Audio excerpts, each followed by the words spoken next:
All right, and we're live, ladies and gentlemen. I think we might have been a minute late, but whatever. We're in Africa, so we adhere to African time.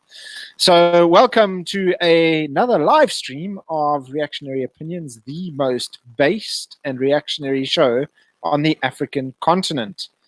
Now, quite a hardcore title for today's. Oh gosh, for today's episode. Sorry, I just opened up another the tab that had our live stream on it, and I heard my voice echoing. It was bizarre. So the title of the stream today is "The Problem with South Africa," or "The Problem of South Africa."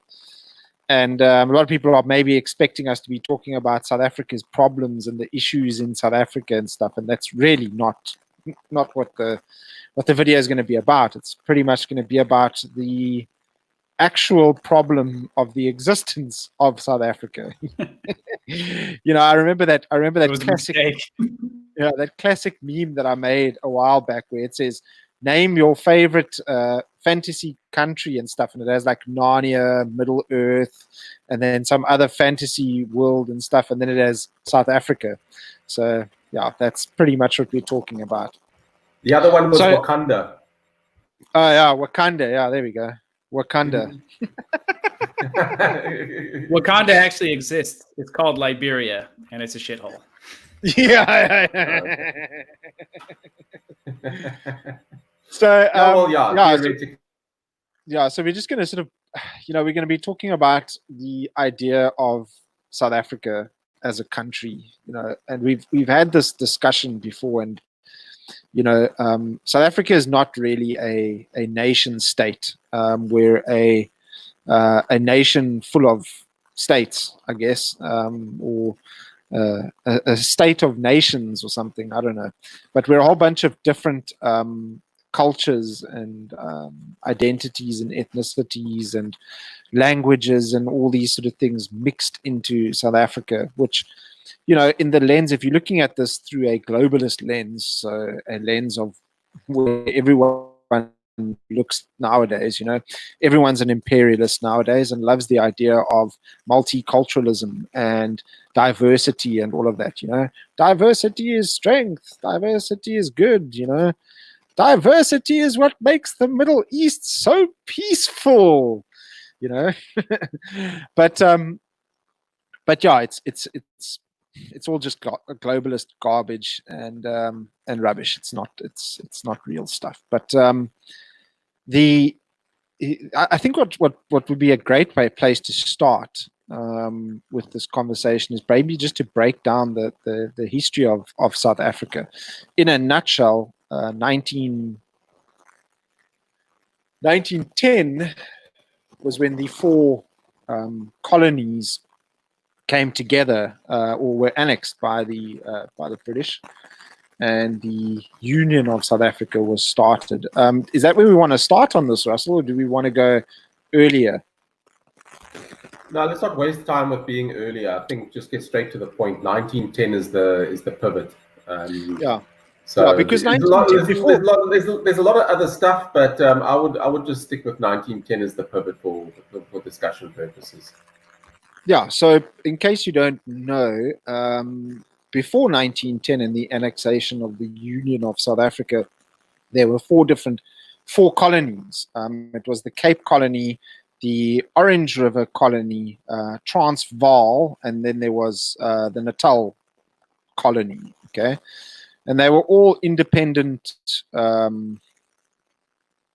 Well, yes, they were called colonies, right? They weren't technically independent. Well, do you think they would? Scott, that's basically what happened was there were sovereign states until you had the Transvaal and Orange. Obviously, you had the Transvaal and Orange Free State that were sovereign states until 1902 at the end of the Boer War.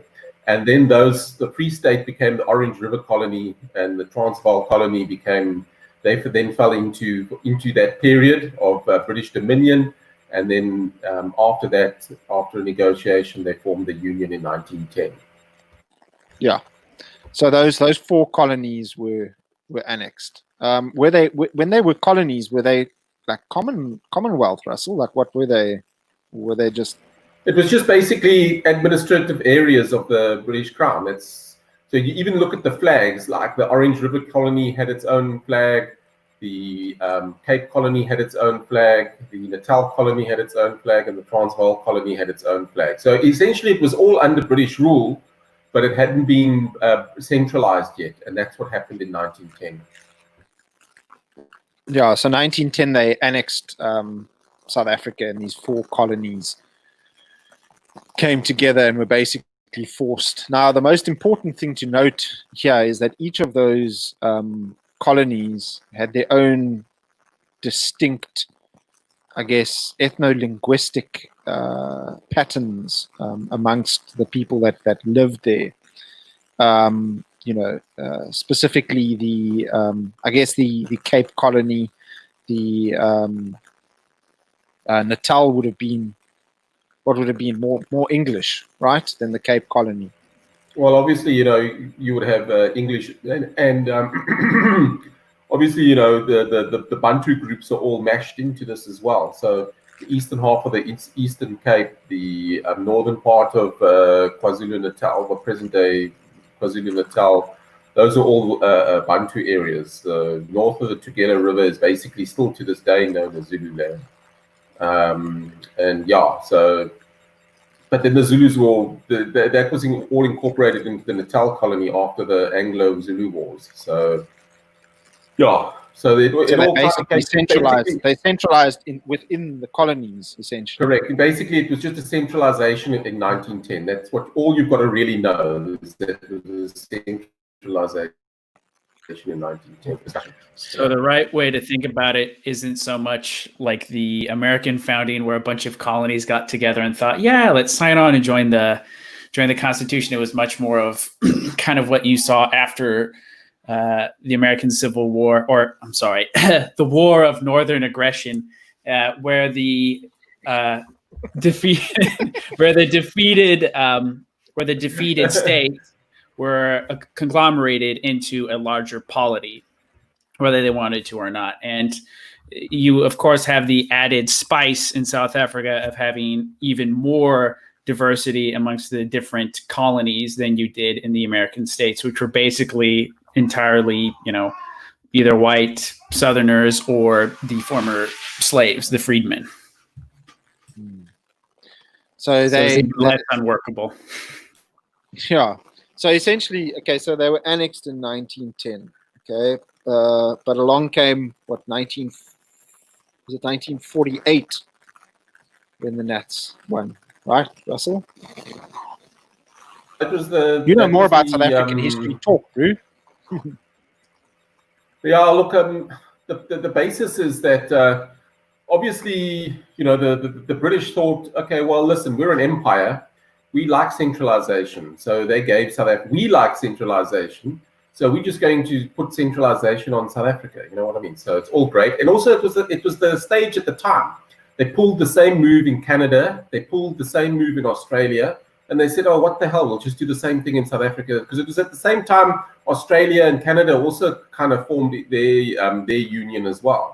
And they just said, okay, well, it's worked in Australia. It's worked in Canada. We'll just do the same in South Africa. There we go, boys. And that was the policy. That was the thinking of the time. Very arbitrary. People don't really pay much attention to it. But, when you got people that are imperialists, they believe that, we can build this thing. We can build it. We can do this thing. We can build this Tower of Babel. You know what I mean? It's all very possible. People often believe in these imperialists. Their biggest weakness is that they believe in their own ideas of grandeur. You know what I mean? Yeah, it's like Joe Rogan said on that clip on Mr. Patriarch's video. We believe that Mexico got dealt a raw hand, and stuff. And he's like, no, Mexico sucks because of Mexicans. Gavin McInnes said that. It's pretty much in a nutshell what happened there. So and then of course, obviously you had the 1910 to 1961 dispensation. All right. Obviously, the National Party came to power in 1948, and after a few years, they instituted the Republic, of South Africa, not the Union of South Africa. So it went from Union of South Africa to Republic of South Africa, and then within that. Just a quick question. So, as the dirty foreigner of the group, so prior to the Republic of South Africa, the relationship between South Africa and the Crown was something more akin to like what you see today with like Canada and the UK, right? Yeah, correct. For instance, a South African Navy vessel would be called HMSAS in those days, as an example. So it's I don't think it was as tight as the Australia, New Zealand, Canada situation, but it was definitely there. You know what I mean? It was a tighter role within the Commonwealth. So little Nicky came to join us, getting some boosting his IQ there. Yeah, here's the real star of the show. Sorry, guys. That was one of the things I was doing a little bit before, is trying to help Lauren with Nikki, Lauren with Nikki, and she's been trying to do her hair all day, and she finally got a free chance. So he'll be joining us for a little while, I think. No, that's fine. Isabella was pretty much uptight and giving me a hard time. Also, what happened in the thinking changed after 1948. Obviously, you had a rise of the National Party, the Afrikaner National Party, through the 1950s. They instituted more their policy of separate development, because they thought they were actually being good guys. They thought, okay, well, listen, we don't want to use the imperialist British model for our country going forward, which is what we've had under Union. What we're going to do is we're going to have they instituted separate development, which essentially meant that if in those days, in 1960 odd, 80% of the Black Bantu population was living in the rural areas anyway, all right? So essentially they came up with this idea, and in 1960, South Africa's population was only like about 12 million or something like that, all right? Of which 30% were white, who all lived in the urban areas just about. So they came up with this idea saying, all right, okay, well, listen, we'll have separate development, you know. They actually thought they were being good guys, eh? They said that right, what we'll do in 1960 is we will the Bantus can stay in their rural areas like they've been staying all these years, and if they come to the cities, they got to stay in townships and they can't just arbitrarily come to a city. They have to actually get permission to come to the city. You get what I'm saying? Because it's kind of like the cities are our area, and the areas that you've lived in all your centuries is your area, type of thing. You know, that was the thinking. And you know, they had this model for South Africa for the next. It fell apart in latter years when urbanization rates and population grew out of their control. It fell apart. It was not sustainable. It was always going to end. I'm of the firm belief that it wasn't the ANC or Nelson Mandela or anybody that defeated apartheid. It was simply demographics and urbanization that defeated it. It was just not feasible anymore. That's just generally what I think. But yeah, back to the story. So you had that period of South Africa that was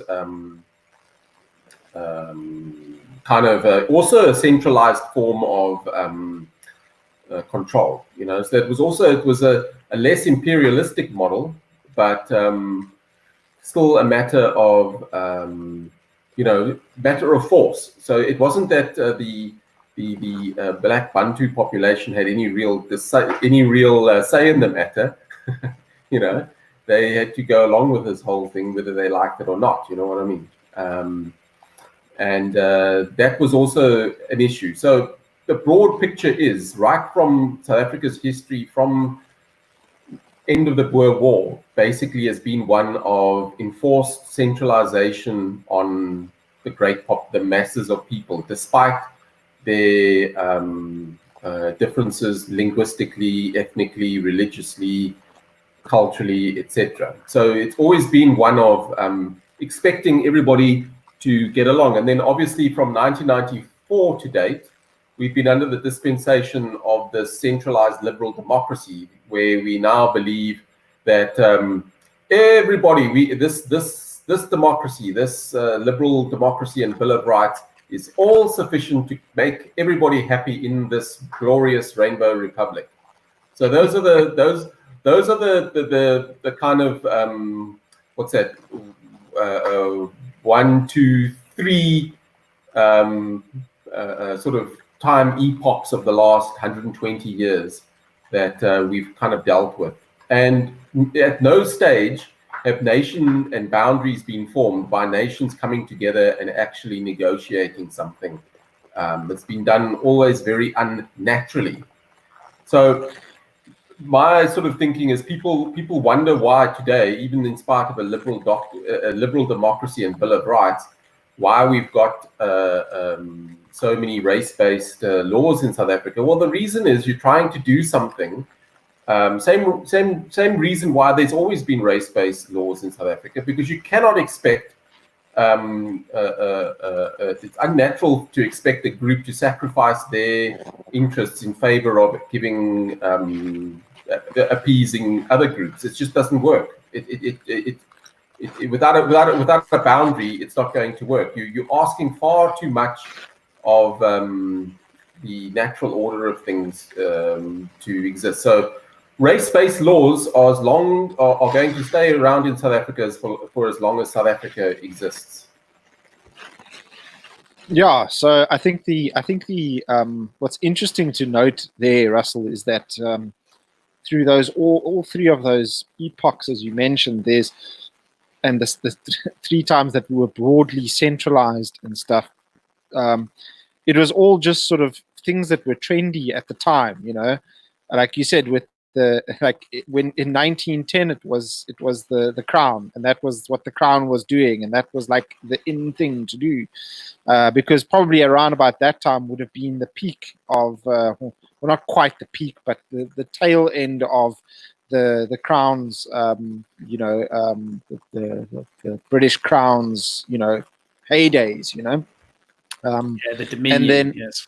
Yeah, the Dominion and stuff. Yeah, and then 1948 apartheid and stuff, and it was everywhere in the world was doing that. They think like the United States also had these hectic, racist rules and separate development rules and stuff. Okay, and now in our current life, it's trendy liberalism. And that's like it's interesting to note that the South Africa has kind of just been abused by trends all around the world. That's quite interesting. Yeah, one big social experiment. We'll try this in South Africa. Let's just give it a bash. We're just we're gonna do a little bit of work here, move a few people, blah blah. Don't worry, everything's gonna be fine. It's exactly that. It's just moving people around. Give it the old college try, as they say. Yeah, it's interesting. If you look at nation, or let me put it this way, polities, not a nation, polities like South Africa over the course of history, they had a name for them. They were called empires.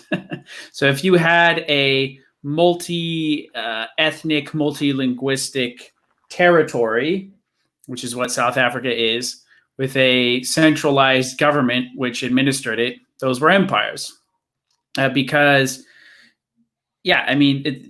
people don't tend to naturally form states with other groups of people, because they have their own ways of doing things, and they typically want to keep it that way.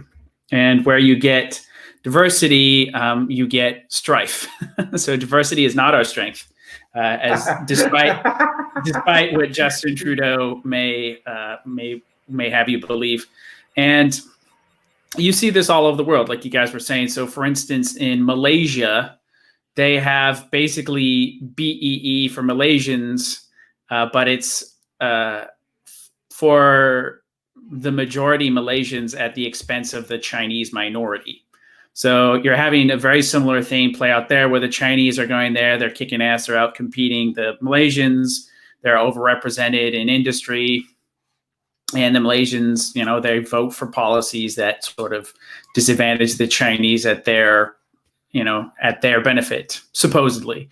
So you see this sort of thing play out all over the world, and it's not any big surprise to me why this happens. Not anymore, at least not since I abandoned my libertarian presuppositions.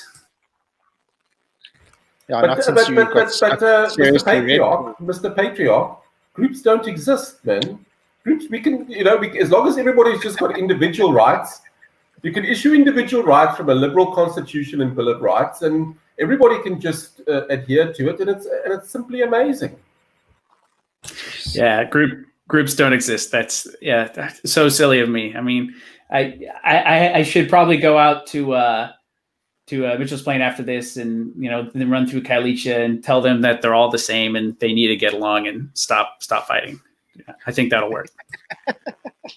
Yeah, but this is all changed, Dylan. This is a narrative that the world has now placed on them for them to now think that they are vastly different from everywhere else. I mean, it's not like in the entire history of mankind, that there have been, different groups around the world and stuff. It's not like that ever happened. I mean, that's never happened anywhere in the world. I mean, come on. Yeah. No, totally. Also, I mean, I just one quick point I was going to add, and people listening to this, they may think, oh, you just hate outsiders. I really don't think that's the case. If you look at communities, it's not that they dislike outsiders. And if you talk to people here in South Africa, the vast majority of people, they don't hate other groups of people or anything. What they do value is what they have and the way they do things. And if you have enough people come in so that changes, they resent it. It's just how it is. They like the way their neighborhood is, and then if the demographics begin to change, they leave, or they complain about it, or in the case of the Cape Flats, you can actually have some low level of sort of intergroup conflict, and that's just how it is. And it's not necessarily because you're out to go get the other guy. It's usually not how it works. The reason why people have in-group preferences, they like what they have, and they don't particularly want to see it change. So it's more of a protective thing. It's not so much a resentment of other people for existing. They're happy to have them do their own thing, but just over there, I guess. Yeah. Also, the idea, you must remember as well, what you said is, I believe, I agree with that 100%. Also, from a purely political point of view, the three main parties in South Africa are absolutely devoutly internationalist and in South Africa based. You know what I mean? You've got Julius Malema, who thinks you can have like an African empire with no borders and no one currency and all this sort of thing. But goodness me, when the foreigners that come to South Africa, the Zimbabweans and that sort of thing, they actually, as far as I know, the Zimbabweans that I've spoken to and what I've interacted with, they stick to themselves. They don't even interact when they're here in South Africa with the other language groups. You know what I mean? But here's this guy saying that we must have no countries, no states, no. These guys are completely sold on. It's John Lennon's Imagine with the red beret. But all three parties are incredibly sold on to the imperialist, internationalist model. So the idea of South Africa not being a nation, okay, is just not in the public consciousness of the people, and it needs to get into the consciousness of the people so they can understand the environment in which they are living. They shouldn't be allowed to call it the State of the Nation address. We should not refer to the South Africa as this South African nation. We should actually refer to it as these nations of South Africa, or something like that. That's how we should actually refer to this country. I just want to revert to a comment over here in the comments section by Mrs. Maiden Name. How's it, Beth? Good to see you there. Sorry, just wanted to. How's it, Beth? Hello, Nikki, little Nikki. And then there's one comment over here made by Mrs. Maiden Name, which I think is quite relevant. She said, "In one language for the whole of Africa." So essentially, what they've done is, because this is quite interesting, is, and we were actually talking about this earlier on, Russell. And remind me, I want to come back to an article that I shared on Facebook today, which was fascinating, specifically with regards to groups and how groups work and function and stuff. But with regards to language, I honestly do believe that language plays such a pivotal part in culture and how that culture behaves. And in order to sort of force English on the entire world as, you know, one language and stuff is just diabolical. It's absolutely ridiculous. Okay, I have no problem whatsoever. I actually support it 100%. You know, people trying to intellectualize or not intellectualize. What's the word? For universities, if you want to study language and stuff, turn your language into an actual to make your language academic. Okay, I have no problem with people making their language academic, because let's face it, I mean, most of the African languages are hardly anywhere near academic at this point, you know. And I have no problem with Oaks wanting to push their language to be made academic. That's great, because it's, you know, it's part of your culture, it's who you are and stuff. I support that 100%. Do it. It needs to be done. Okay, and what you'll find is when you start making your language academic, it starts to, you know, your culture starts to develop as well. As your language develops, so does your culture. And I think that's a big part of culture. What do you have to say, Russell, about that? What do you think? Yeah, look, I mean, you know, obviously, you know, they try, and in South Africa, they've tried to, especially the last like 5-10 years, they are really trying to, they recognize, this is what they, you know, the South African government is very good at this, you know. You know, we've got these race-based laws, but we've got this Bill of Rights as well. So, and we've also got 11 official languages, but we only want English at universities. You get what I'm saying? So they kind of just, they're not upright and say, they don't come out and just say, listen, English is the de facto language, you're changing the laws. They kind of nuance it and get away with all the little nuances and all this sort of thing, you know. But, you know, so let's face it, we're dealing with communists over here, and communists are not very good at promoting culture. Only thing they're good at promoting is degeneracy, pretty much. No, they're not a constructive group of people, you know. So they are only interested really in destroying cultures, languages, people groups. That's what they are. That is their basic job. They are trying to. They want to destroy the world and recreate it in their image. That is Marxism. That is fundamentally what it's all about. Even though they're so good at manipulating language, though, that's a big thing. But yeah, well, it's amazing. It's amazing, you know. But you take old Julius Malema. I mean, okay, he wants one language. Mrs. Maiden Name said there, he wants one language for the whole of Africa. Okay, well, I mean, what about the Francophone areas of Africa? What about the Portuguese-speaking areas of Africa? Not everybody can speak one language, you know. So also, I mean, the thing is, what are you going to do with all the 200-odd different languages in Africa? Are they just going to disappear now, or what? You know what I mean? These guys are literally nutcases when they come up with these ideas, you know. And I don't understand old Comrade Malema is actually. I don't think he spent much time on the ground, because if you ask the average Black South African about his open borders and one currency and that sort of thing, they say, no, you tell him, no, you could get lost. I don't want any of this. You know what I mean? Foot sack, they say foot sack. I've actually heard some guys saying, and Julius, And Julius, you could put sack with your ideas of this international one currency, one Africa. And it's actually it's such an interesting. Just that the fact that he holds this idea, and it's so completely far away removed from the guys on the ground, it shows you he's just another agent in the empire, you know. Yeah. Well, Russell, it's not only him that holds that idea. The ANC holds the same idea as well. Okay, but the thing is with these guys, okay, is, and this is again the same thing that's happened in South Africa since the beginning of time for South Africa, again, is not a true representation of the people on the ground. Always throughout the whole history of South Africa. And why, South Africans, allow me to level with you here.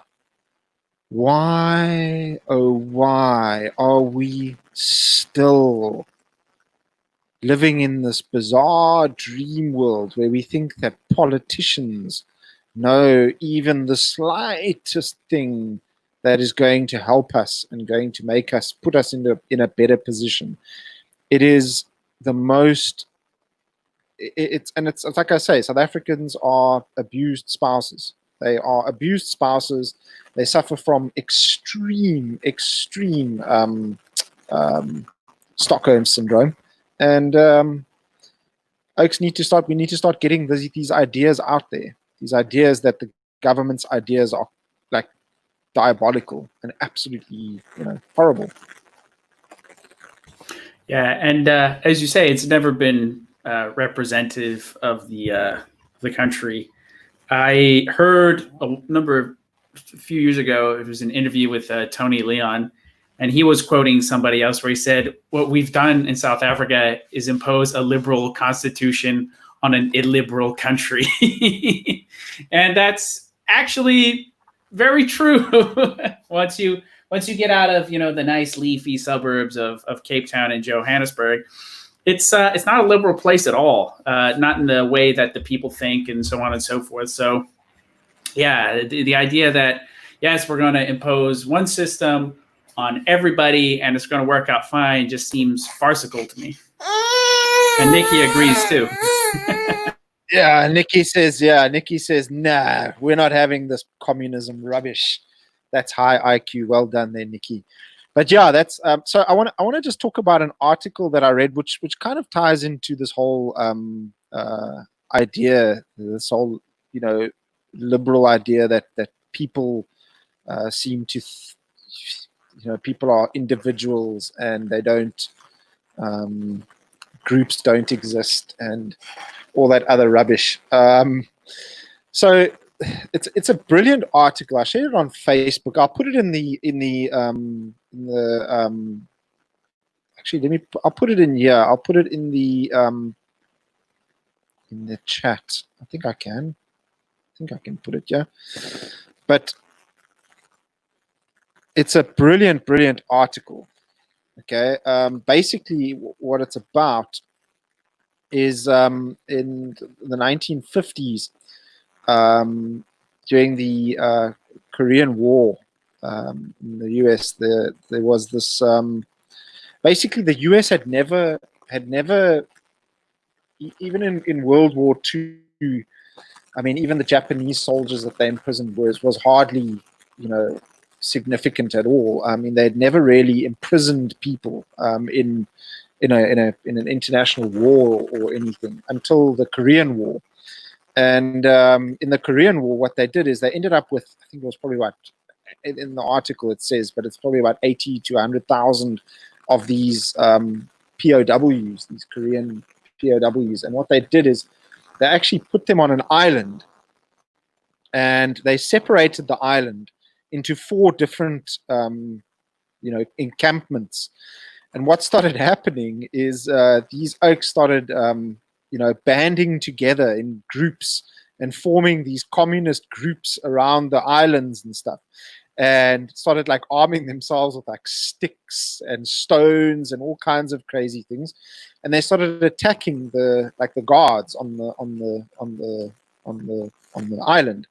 And they even, I mean, there was one stage where they went and, attacked the families of these guards, and they had to evacuate the guards' families and everyone from the islands and all of that. But essentially what I learned from this, and then what happened was some badass prison warden went in and got some paratrooper hardcore oaks in there, and they just went in there and they just kicked the living crap out of these communist groups and just started beating them up. They didn't shoot them. Funny enough, not one shot was fired. But what they did is they went into a specific encampment with bayonets fixed and started I don't know I think they probably killed a couple of them, and stabbing these oaks and fighting them with bare hands and bare fists and stuff. And it did it in full view of the other encampments, so the other encampments could see these oaks kicking their ass. And when they were done with that, obviously the other oaks were okay, we've given up now. And there's a few things that I learned from reading that article. And the first thing that I learned is that groups definitely exist. Okay, they form based on common interests and incentives. Violence is always inherent in these types of groups or in secular humanist environments. This violence needs to be met with an equal opposing force, and Marxism entertains the darkest of our human passions, and you don't ever negotiate with a communist Marxist. Clear and present danger in the form of Marxism is all around us, and it needs to be dealt with harshly. And there's no democracying our way out of Marxism. So I just thought I would share that article. You guys can have a look at it if you want. No, Andrew, I didn't make it up. I know it's a wild story, but it's 100% true. Go and read the article. It's fascinating. Scott, the old saying goes, you can vote your way into socialism, but you got to shoot your way out of it. That's pretty good. Yeah, it's so true. It's so true. So what you're saying, Scott, is McCarthy did nothing wrong, basically. Pretty much, yeah. Pretty much. He did. Yeah, he kicked some serious ass. He was in the Korean War, but yeah. Anyway, yeah, McCarthy didn't do nothing wrong, just like Franco. Actually, he did. I guess maybe he didn't go far enough. Yeah. McCarthy, that is. Yeah, McCarthy, that is. Yeah. So it seems like Franco did all he needed to do. Yeah, I just thought that was a brilliant article. It was actually shared with us. It was actually sent to me by a friend of mine that lives in Korea, actually, interestingly enough. And he sent that to me. So it's quite interesting. It's an actual case study where you can actually see these things in how they play out in a natural environment. You know what I mean? Not that a prison camp is really a natural environment, but there's humans involved in the environment, and humans will behave the way that they are naturally made to behave, I guess. Yeah. Also, one of the interesting things back to you about why South Africa is the way it is, I think when you're just saying basically South Africans don't think about their country much. They don't really. They're how can I put it? Very obedient. You know, they don't actually question much. You know, why should the country be? Basically, you got to ask yourself the honest to God truth. Why should South Africa exist as it presently is? What foundation in basic human and natural law is there for its existence? It's not like it's not like a country like France or Germany or England or Scotland or Hungary or Russia, or you know what I mean. You know, you have got to ask yourself the question: why and how does this country exist? And as long as it exists, and I say the reasons fundamentally behind all South Africa's problems are not the ANC government. Is not the solution. Is not actually the problem. It's the nature of the country itself that's the problem. All right. So the problem of South Africa is South Africa. You know, it's not the ANC. It's not the politicians. It's not Cyril. It's not Zuma. It's not whoever it is. It's the actual fundamental philosophical nature of the country. I think, Russell, I think that most South Africans just don't want to face that reality. I think the reality is that they just push the blame on politicians and stuff. Yes, politicians are assholes. I agree. And yes, Beth, we do need less politicians. I agree with you 100%. But we can't keep just passing the buck and saying, well, it's the politicians. Remove Zuma and everything will be fine. Zuma's gone, another oak comes in, and we're exactly where we were. Nothing's changed at all. In fact, things have got worse. Okay, so where are we going to start drawing the line now, South Africans? Where are we going to start putting our foot down and saying, listen, we want to see prosperity. We want to see, crime rates go down. We want to see a safe place for our children to grow up in. You know what? You know what that's going to take? That's going to take a hell of a lot of hard work. Okay, that's going to take a hell of a lot of pain. That's going to take a hell of a lot of asking yourself those difficult questions and facing those difficult questions. But guess what? These things need to be done. Yeah. Look, the thing is, the main problem is that these questions and these ideas just simply aren't in the public discourse. If we can force them into the public mind, things can get changed. But the problem is that you've got to get it. Basically, what I said to you earlier, the three big parties will have none of this idea that we're talking of. All right, they believe in the empire and the international situation. So you've actually got to go in there and you've got to force the matter. You've got to force them to talk about it. You know what I mean? Somehow. And once the people can start talking about it and it gets into the public consciousness, it'll spread like wildfire. Yeah, absolutely. I mean, the idea of, Cape secession and stuff, which is, it's something that myself and Russell, and I'm pretty sure Dylan's also a supporter of Cape secession and stuff, but myself and Russell have known about the Cape Party for years. I myself have voted for the Cape Party, I think probably 3 times or so. And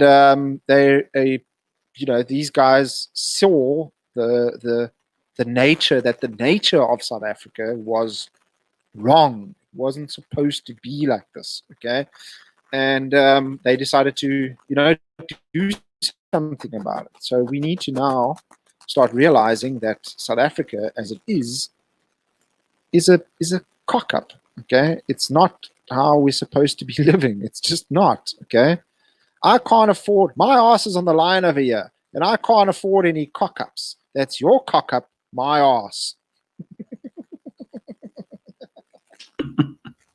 That's funny. This guy Andrew Kroll has a question. So, what is the solution?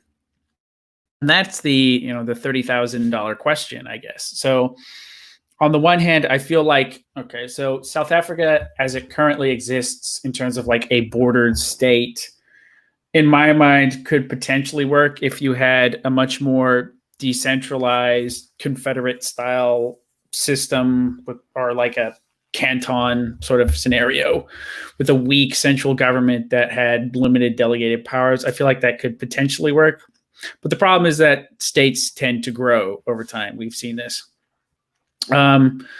So, I mean, that I think would probably be the best possible outcome for South Africa, potentially maybe have like a, kind of a loose confederation, again, based off the Swiss canton model.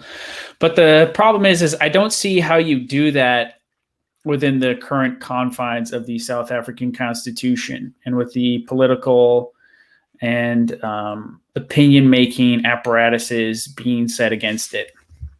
So I'm not sure, man. I think that probably you can either wait for the collapse to come and then just like, order a bunch of guns from America and then just like carve off a little piece for yourself. It's supposing, like there is like a total complete society collapse, sort of a boogaloo scenario, as they say. But I think probably the best thing that can be done in South Africa today is to try and build and create parallel institutions that can sort of in good times or bad, sort of weather the tide and then sort of act as maybe a buffer against you in the state, organizations like AfriForum, and also on a much smaller level, like local community organizations, getting your church involved in things, starting that neighborhood watch, putting your money into private education, so on and so forth, or homeschooling your kids or going under the radar with some of these various things. Yeah, man, I think that's the only practical thing we can do now.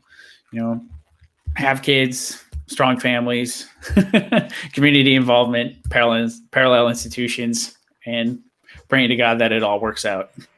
I'll just like to add one thing. Getting the idea that we are talking about today about what South Africa is and its formation is fundamentally wrong. If you can just get that into the public consciousness and get it on the table and get people talking about it, that's one of the things that everything you said plus what I've just said now, Dills. Yeah, how's it, Pa? Thanks for joining. Dad just chimed in here. But look, I think it's important that we face the black pill. Okay, so the black pill being the fact that South Africa is not a real country. Okay, it's not. We need to face that. That's the first step. Okay, the next step is to pretty much do what we've been preaching on this channel since we started this channel over a year ago, and that is faith, family, community, nation. That has to be done. Okay, so you have to have a strong faith. You have to have a strong family. Buckle down, do these things. Because look, I'll be honest with you. South Africa is not the only place in the world that's going to be in trouble. Okay, the entire world at the moment is shrouded in this blanket of Marxism. It's everywhere. It's seeped into every single country in this entire world. Okay, and it's dangerous. So it's time now to wake up, start little organizations, and do these things. Get it out into the public. Talk about these things. Like we're doing right now. Talk about it. That's pretty much the only thing that we can do at this point. We can't exactly go and start a posse like they would in the old days, and jump on your horses and say stick up a flag and say, I call this Scotlandia. You know what I mean? It's just not viable today. But the thing that is viable is starting a good family and within a good community and keeping the faith. Anything else you guys want to add there? Agreed, man. I'm just sort of thinking of other things that, we could put our hard-earned rands into that would just really stir the pot. Like, I don't know, like a radio station that does nothing but just broadcasts secession information. Okay, listen, propaganda outlets. Yeah, literally propaganda outlets. Because literally our own propaganda. Yeah, and propaganda, all it is just media trying to convince somebody, and we're trying to convince them of good ideas. There's nothing wrong with that. But I feel like one of the biggest problems in South Africa, particularly compared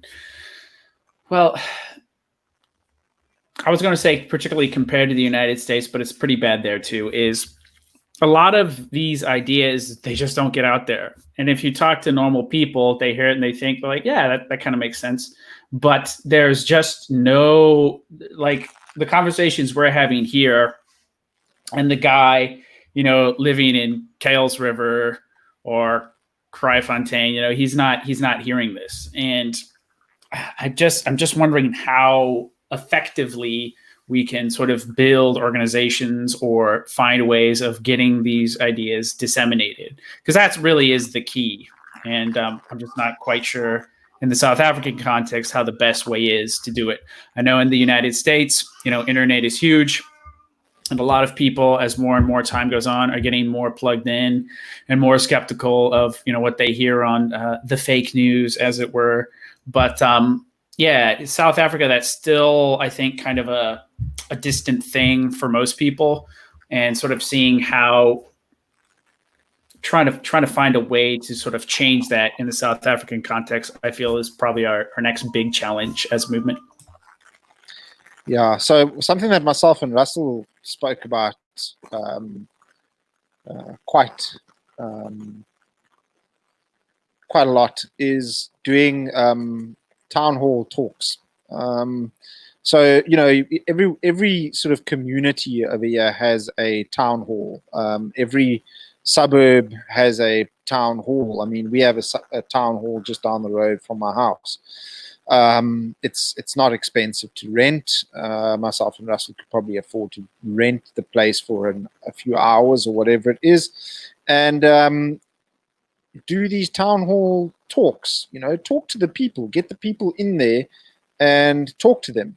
You know, people in Kales River or wherever need to talk about these things. And it, you know, the internet, like Dylan said, one of the biggest obstacles that we do face in South Africa is that internet is still, it's getting there, but it's still very much far behind compared to, you know, most developed or developing countries. And I think that's one of our biggest obstacles, is to try and overcome that. And I think the only way that we are going to be able to overcome that is by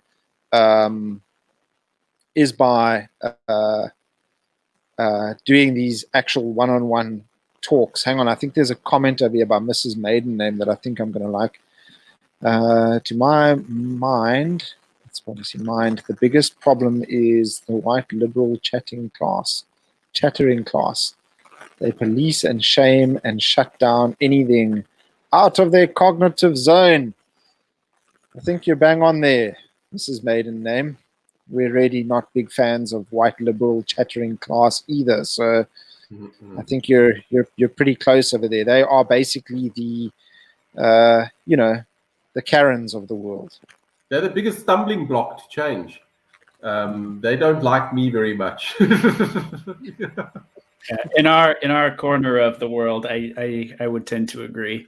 There's other problems, you know, beyond that, but mostly I feel like those other problems outside of the Karens of the world are basically institutional problems, so that the people in these media outlets, the people in the political offices, they don't want to see this sort of thing happen.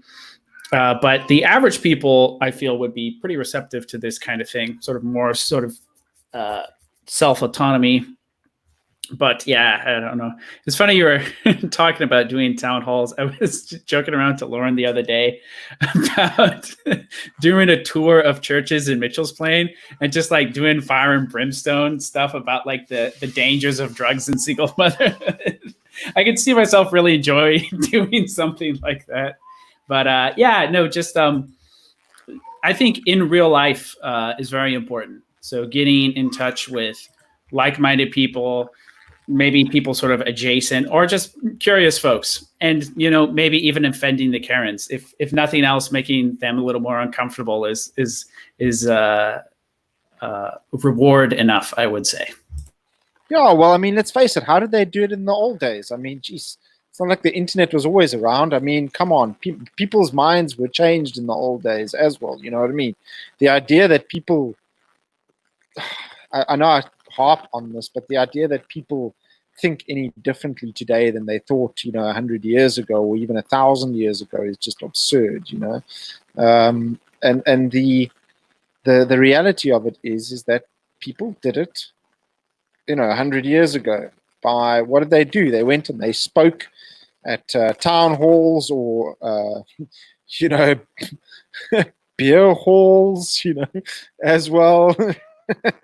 You know, and that's how these things. Literally, that's what they did. Is you're laughing at bars, but in the American Revolution, bars were very key in disseminating these ideas. In the 1930s in Munich, the the beer halls were very, very hotly contested Well, areas. that's why I was laughing. They were very, very hotly contested areas. Bar fights used to break out on a regular basis.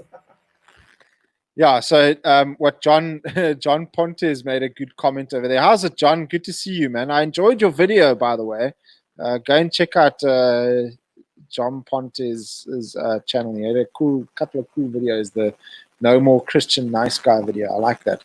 So it says over here, join clubs and societies in teams covertly and reverse subvert. I like that. Like a pseudo form. Yeah. No, I think yeah. that is an absolutely terrific idea, because if you look at sort of how the world we see it as it now exists happened, that's basically what happened. You had disgusting leftists get themselves into positions of power and influence, and they would only hire and appoint other disgusting leftists into other positions of power and influence. And then before you know it, the whole, just organization is bought and paid for. So I think being able to, get into these positions and using, of course you gotta sneak in there. If you tell them, we'd like to hire you up. So, what are your values and political beliefs? Oh yes, well, I think equality is a lie, hierarchy is inevitable, and I'm a Marticus. Can I join this organization? No, that's not smart. But using the talents that you have to get yourself into organizations that exist, and then using the influence that you are able to gain smartly in order to appoint other people and move the narrative a little bit is a terrific idea. Yeah, so like Andrew says over here, he says people in SA talk about this at the Braai. Yeah, look, the problem with Braai talk is it's generally a bunch of oaks that have got no clue about what they're talking about, just talking the biggest load of cuck as well. So that's the problem I have with Braai talk, really. Not if you come to one of my Braais. Yeah, not if you come to one of my Braais and it's me, Dylan, and Russell Braai. Then yeah, Scott, Braai talk is only intelligent talk if you're an oak that knows. Yeah, exactly. So I think that the Mrs. Maiden Name also is saying they are the hugest problems, obviously referring to the Karens and stuff out there. In my neighborhood, watch huge problem and a massive shaming block to sane strategy. I suppose that probably means same strategies. To block shaming block to sane strategies. So probably they're basically trying to block people by shaming them for using decent policies or decent strategies. Yeah, look, that's shocking. That, and you mentioned a neighborhood watch, that your neighbor would want to go and shame you because you believe certain things. It's just the most bizarre thing ever. Instead of doing what makes my family safe, let's do what makes me feel good. That's basically what it is. Yeah, pretty much. That's shocking, eh? Look, I don't know what. Let people know in the comments, or let us know in the comment section. What do you guys think? Like, do you think that your neighborhood that you live in? Do you think the Oaks are beyond repair or beyond thing? Because at the moment, currently in my neighborhood, I live in a cul-de-sac, and we have a very nice sort of park across the road. And at this point, I'm going to start organizing a sort of family, but like a neighborhood braai, in the park, and bring the neighborhood together, bring all the neighbors and everyone together, because I know pretty much all of my neighbors, not well, we know each other and stuff, and we chat and stuff, but I'd like to get to know them better, because I want to know the people that I'm living around, and that my daughter's going to grow up around, and all of those sort of things. So organize those things, do those things. It's small, and insignificant, or possibly insignificant, but those things should become part of your normal job or your normal approach to these things.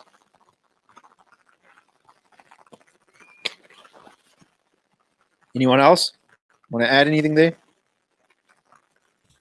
No, that's an interesting idea about sort of getting the neighborhood bros going. I like that idea. Sort of have like a get these Karens out of their houses and start talking to people. That's the first step to real change. Yeah, well, Yeah, myself look- and my wife were. Yeah, carry on, Russell. It's like we're just going to kick. We're gonna grab these people kicking and screaming into some new ideas. You know what I mean? They're not going to be allowed to live in their little own little ideas bubble. They're going to have their ideas challenged. Well, this is the thing. And it's- not only that, Sorry, Go Dylan, ahead. carry on. No, go I ahead, was Bruce. just going to say, and not only that, but it's I feel like it's a good way to address issues in a non-threatening environment, right? So you say, all right, we're all gathered here. So what is the biggest problem that you guys have in the area we live?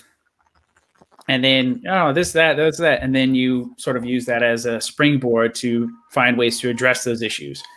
And then you're able to sort of maybe, you can have real results in your own community that way. And, you get a whole block of people that have the resources and the energy and the interest to sort of do something about where they stay. That's nothing to sneeze at. Yeah, I think the small little moves and stuff. Look, we're not gonna go in there, light the fire, and just be like, everyone should have guns and screw the government and let's balkanize this place, and time for the boogaloo kind of thing. Like, yeah, democracy's a lie, I'm not gonna go in there like that, you know what I mean? It's not be crazy and stuff, but just small subtle things. Get to know your neighbors. I mean, it's quite an uncommon thing nowadays, or it's quite a common thing nowadays for people to not know who their neighbors are and to not like invite them over for a braai and all that sort of thing. I think it's very much because people have just become so bloody opinionated that the mere idea that someone thinks differently to them is just like they can't bear the thought of having to talk to someone that thinks differently to them. It's the most strange thing ever, and that could also in itself be a problem, or a reason why we're in this problem, is because people don't like people thinking differently. They don't like opposing thought. They don't like critical thinkers. And they really don't like conflict. Yeah, that's true. the That's thing. true. They hate conflict. They it's something that people are not used to these days. They're not used to sitting down and saying, no, hang on a sec, yeah, that's not right. Let's talk about this. They don't like that idea. People don't like that. The way I was brought up, it was you wrestle these things out. You talk about these things. If you don't talk about them and you're an oak and stuff, then you moor each other, and then afterwards everything's sorted. You know what I mean? It's not time to play games. You know what I mean? Talk about this stuff. Be a man about these things. It's not time to play games about these things. You can if you can't have a braai with your neighbors in each other's house, then at least like what I've done, where I haven't had a chance to braai, I've always drank beers in their garage with them. So. That's a good start. There's probably even less listening. That's what Ty says. He says people in my neighborhood don't really socialize, but saying that I spoke with mine today, had a quick beer. It was nice. We should get to know them all. There we go. You see, Ty, that's a good boy. You see, and I particularly know where Tyrone lives, and that's not a very friendly place. So, good job there, Ty. Glad you went and reached out for them. Hey, Don't Scott. dox the oak now, Russell. Hello. Russell's gone. Yeah, so get to know your neighbors. I mean, if Tyrone can do it where he lives, that's impressive. You know, Russell, you were going to say something, bro. We lost you there. Yeah. For some reason, I had a lapse there. I think we were talking about people that are critical thinkers. I think mom and dad are quite proud that we're such amazing critical thinkers, Scott? No, I don't think that we're. Yeah, I think that we were just. It's probably just a lot of the way that we were taught. Unfortunately, mother, if you're watching this, you raised us this way to be critical of things, and you know. But yeah, go out there, make friends with your neighbors. John says his neighbors are good for neighborhood watchers most of all. Yeah, I mean, look. Get to know your neighbors, you know, start a WhatsApp group. If someone's house gets broken into or whatever it is, notify each other or whatever it is, you know. Learn to know who the guys are in your neighborhood also that have guns, okay? That's very important because you know that that's the guy that you're going to need to have on your side. Not that he's going to come and try and shoot you and your wife. That's not the point I'm trying to make. The point I'm trying to make is that this is the guy that can defend you if you're not armed, you know. All of these things, you know, get and to he'll know be these. there a lot quicker than a cop will. Exactly. He'll be there much faster than a cop will get there, you know. So get to know these things. Learn your neighbors around you. Understand your environment around you. That's vitally, vitally important. I think that a lot of the biggest reasons why certain crimes happen, specifically in our area that we live, is because of a lack of spatial awareness. People are just not aware of what's going on around them because they've become so pacified. Like, you know, they just go through life as it is. They're not always constantly on the lookout for what's going on around them. Yeah, they're just individuals. They're not observing their environment. Learn to understand your environment and the people that you're dealing with. Okay, and these crimes won't happen, but you'll be able to manage them better. Dad says, "I'm proud of you boys." Mom's not watching.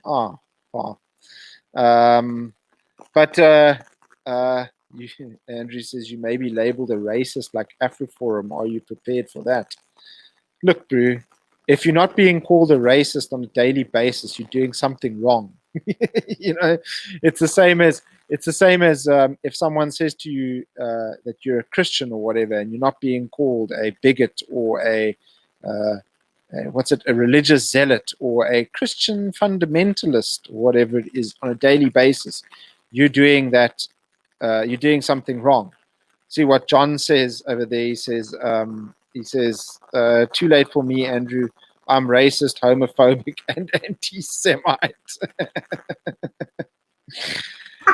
So, yeah, Mrs. Maidenay made a good comment over there. So she says, AfriForum are liberals. Look, I don't know if you've seen our other episodes, Mrs. Maidenay, but we are large, very, very much supporters of AfriForum.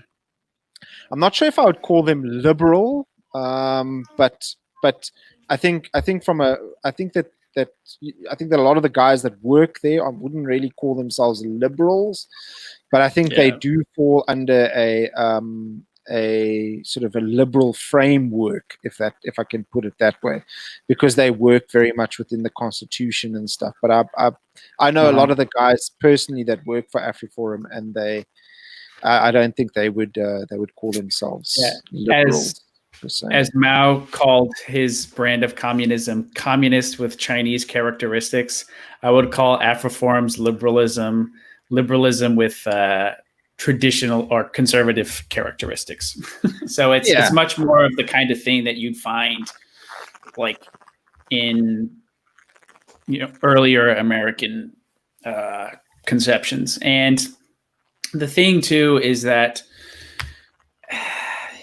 the cake's already been baked, right? Sort of with South Africa. And so I feel like the best way for communities to sort of deal with a government like this is to sort of help sort of maintain the sort of liberal structures that exist, because then within that you have wiggle room to sort of carve off your own slice in your own area because you have the liberty to sort of do things yourself to a certain degree.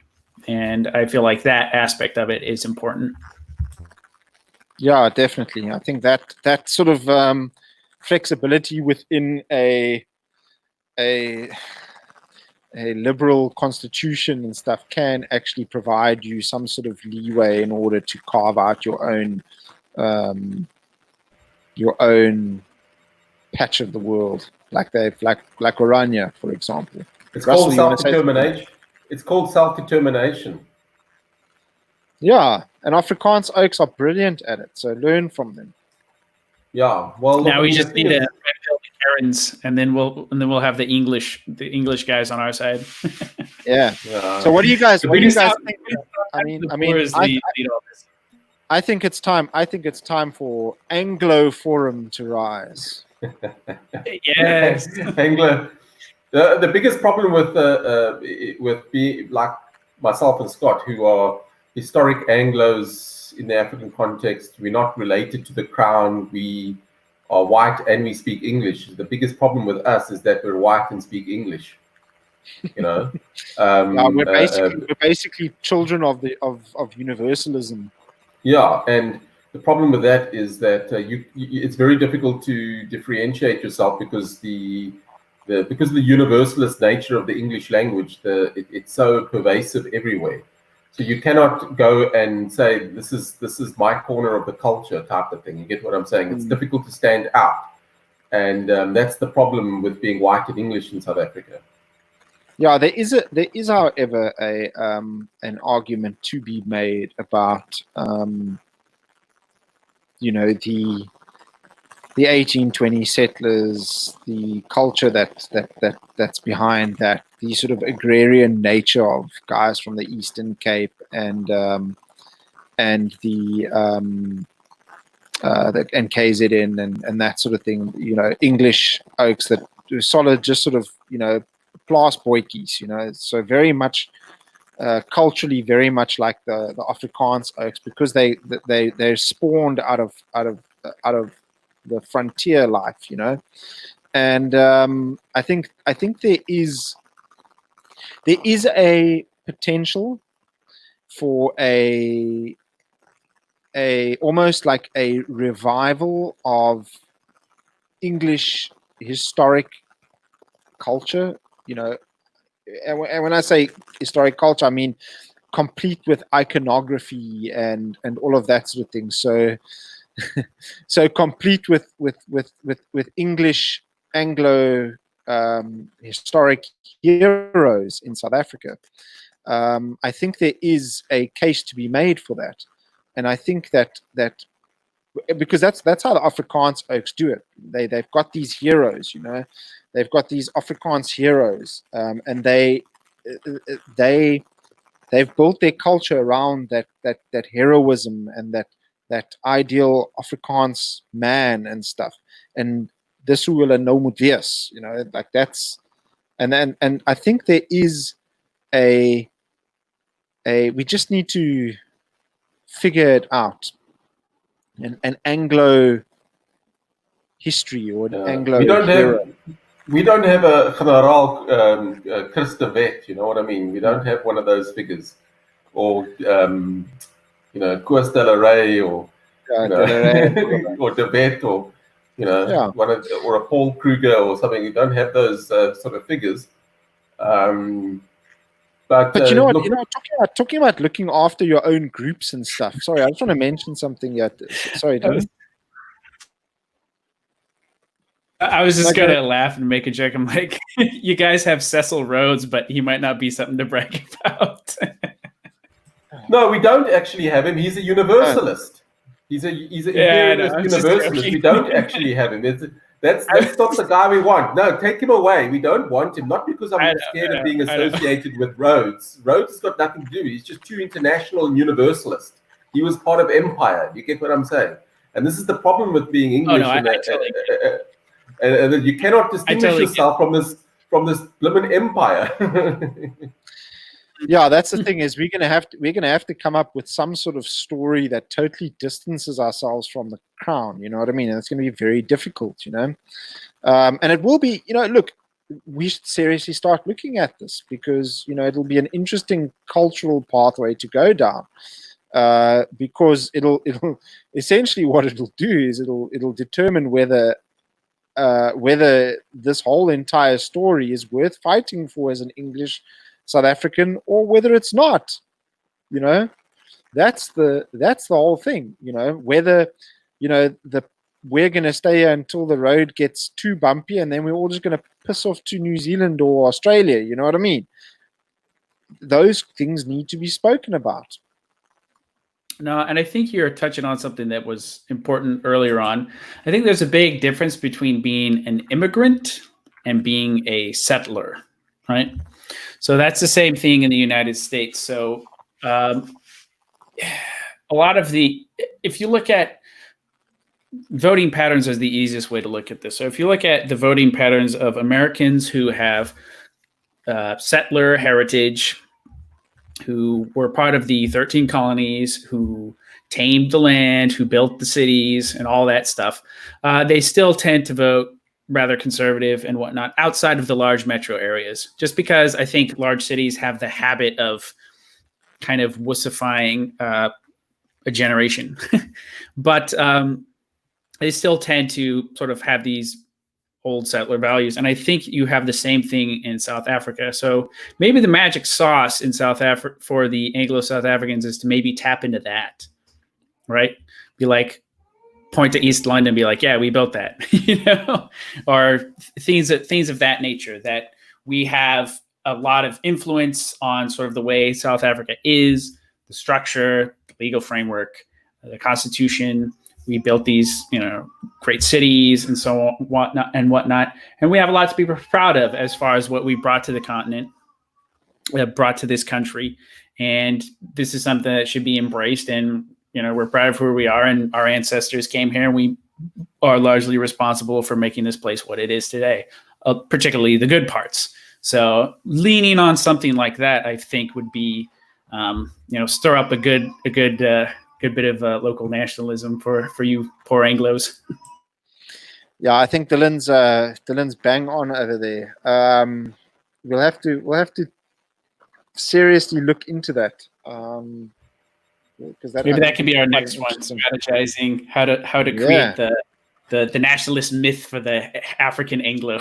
Something that I just want to touch on over here is there's this strange myth that the English white oaks have, that say, for example, you know, let's say, for example, Oranje happens to, you know, get bigger and bigger and it forms its own country and that sort of thing.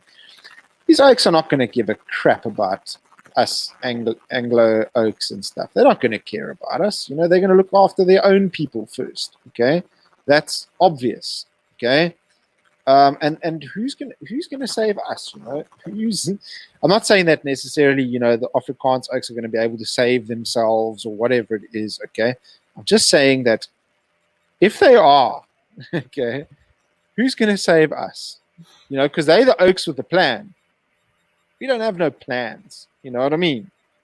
You know, I think in the back of our minds, a lot of South Africans are thinking, well, you know what, I can always just, you know, jump ship and go to Australia, you know. I can just go to Australia or New Zealand. I'm going to Australia, you know, or whatever. And I think that's in the back of their minds. Whereas the Afrikaans oaks are like, nee, borger dit, dis my land, you know, kind of thing, you know. And I think that's the difference. Yeah, like I said as well, there again, Scott, I mean, the thing is, being part of this universal makeup, being white and English speaking, your ancestors spoke this language, you're part of this internationalist Franco lingua franca of the empire, and it's the culture around you is disseminated with the English Anglo stuff. So it's very difficult to come up with something that's different. Jocko the Bushveld was all I could come up with. John says Jocko the Bushveld was all I could come up with, and he was a dog. Now, look at what Dylan was saying earlier about the the entrepreneurial side and the building side and the creating side. I mean, that side of my ancestors' history is probably even, you must remember, I mean, the thing is, they were very advanced for many, many years. Actually, I would go as far as to say the Afrikaner had to actually catch up in terms of from 1948 till 1980, that sort of period there, that was catch up to the they had to play catch up a while there because they were still developing their own language and all sorts of things, but they caught up. You know, if you look at all these areas and that sort of thing, the speed at which the English settlers built up places like the Eastern Cape and that sort of thing was quite something, you know. It was something that was quite astounding. You know, there's also this bizarre idea that us Sotis just sort of, you know, came in here on ships as things got lacquer, you know what I mean? Like, hey, there's this land of milk and honey, guys. Let's just jump ship and go, you know what I mean? Which is not the truth. You know, the early 1820 settlers, some of which arrived in Port Elizabeth, which was, you know, an absolute dump in the 1820, like a hellhole, literally just nothing, just a few sheds kind of thing, and you know, built it up to a giant city and trading port and that sort of thing. So, you know, the idea that you know, our ancestors just rocked up on the backs of the crown and, you know, just, yeah, to have a good time kind of thing is also just rubbish. You know, we definitely built a lot and worked hard at it. Come off the steamship monocle and a sherry in one hand. Oh, nice society you have here. Jolly good old town you've got, your chaps, you know. No, that's not how it happened. No. Okay, so we've gone for like an hour and 20 minutes. Goodness, where'd the time go? Anyone? Dylan. Anyone got anything to add? Russell, Dylan? No, I'm good. I've said everything. I pretty much said everything. You know, guys, reject the imperial empire of South Africa is all I'll leave you people with. Amen. I agree with that. Yeah, definitely reject the rubbish idea of South Africa because it's not real. It's all fake. Go out there, try and make a difference, guys. Talk to friends, tell them about it. All they need to do is just look around them. I mean, for God's sake, it's not rocket science. You know, this stuff is clearly observable everywhere. You know, the problem is that the people that will vehemently fight against these ideas are the same people that are sitting on Facebook and Twitter all day complaining about how cuck South Africa is. Hey, I just got hijacked. Why my car got stolen? And Karen all day bloody long. Okay, stop that cuck. Okay, time to do something about it. Okay, time to make something happen. Okay, yeah. Rob McLaren says they were not settlers, we were pioneers. Yes, definitely. Yeah, there you go. Tap into that ethos. That's what we need. You see, there we go. We need them Rhodesians to tell us how to tap into that ethos. You see, Rhodesia was built into a functioning country in about 60 years. Yeah, that's impressive. Okay. Anyway, thank you so much for listening, ladies and gentlemen. Have a lovely Tuesday evening further. I know that myself and Dylan are probably going to go to bed soon because of, you know, babies and all of that. But stay reactionary out there, folks. God bless you, and stay reactionary because God wills it.